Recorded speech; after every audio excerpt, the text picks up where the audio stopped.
It has been a couple good years for Mark Ruffalo. Not only did he play the Hulk in the biggest movie of 2012, The Avengers, but he had a huge hit this summer as well in Now You See Me.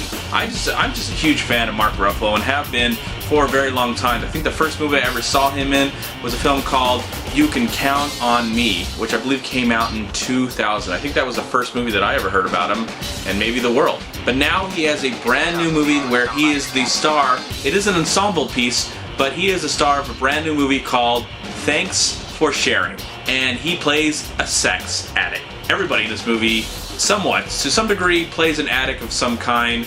Though this movie is more of a light fare than something like Shame or Requiem for a Dream. This is more of a dramatic film than a comedy, I would say. Maybe it is considered a dramedy, but I would say even more, this is more of a drama than anything else. But, you know, the comedy is there. It does have a sense of humor, and it comes out honestly because the drama is there and it's presented well and stuff like that. Anyways, the movie is about Mark Ruffalo and a series of other people. We do get to learn about 3 different stories. One consists of Mark Ruffalo and he's fallen in love with Gwyneth Paltrow's character. And then there's Tim Robbins, who's married to Jolie Richardson, and they have a son named Pat.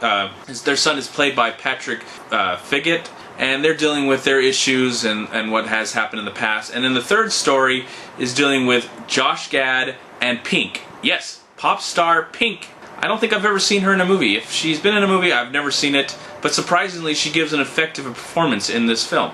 So we get these 3 kind of storylines that are happening at the same time. And most of these characters do know each other because they're each one of these characters in these 3 stories. At least one of them is an addict of some kind, mainly a sex addict. Now, Mark Ruffalo is a person that has been sober for about 5 years, where Josh Gad is a character where he's just suffering right now and he's really trying to think about something else other than sex. Yeah, so I saw this trailer many times, especially when I saw smaller films, and it looked like it was going to be a pretty decent movie. At least I was hoping.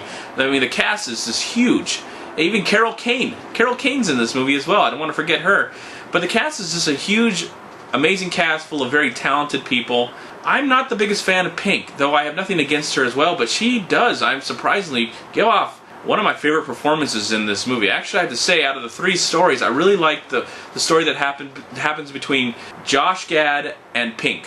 They're 2 sex addicts that form a kind of a friendship because it's the only thing that'll help them from not thinking about sex. The other stories are really good, especially the one where Tim Robbins and his wife are dealing with their son coming back, and he has a checkered past, and they don't really trust him that much. That one was really nice. The story that I have to say that I didn't like that much, though they have chemistry, and they're great actors, and they're doing a good performance as well, was Gwyneth Paltrow and Mark Ruffalo.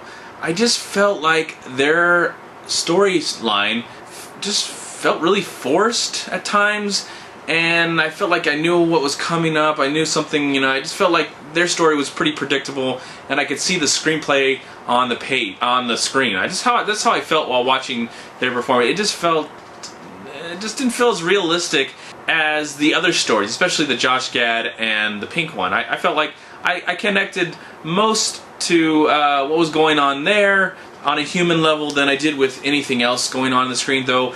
Overall, this movie is almost 2 hours, and I can say that I was never looking at my watch or waiting for it to be over. It was a very enjoyable film with some strong performances, and I really liked this. This movie turned out to be quite a surprise, especially seeing Pink act. There were some times where she was giving out her heart, and I almost got a little emotional. I was so surprised by that. Overall, this movie is a good movie, and I do recommend it. If you can find it in your theater, it's playing now, just started now, in a few theaters in the United States, and I do recommend it if you can find it. Though if you can't find it and it eventually comes to Netflix, I do recommend that you check out Thanks for Sharing. I'm going to give the film 3 strong stars. I'm MovieManCHAD. Please like, comment, subscribe to my channel. I'm also on Twitter and I'm on Facebook. And please go to WeLiveFilm.com and subscribe right here on YouTube to We Live Film. And also, please check out MoviePass.com. It is an amazing website where you can learn how you can see one 2D movie a day for just a small price a month. Thank you so much for watching and have a great day. Bye-bye.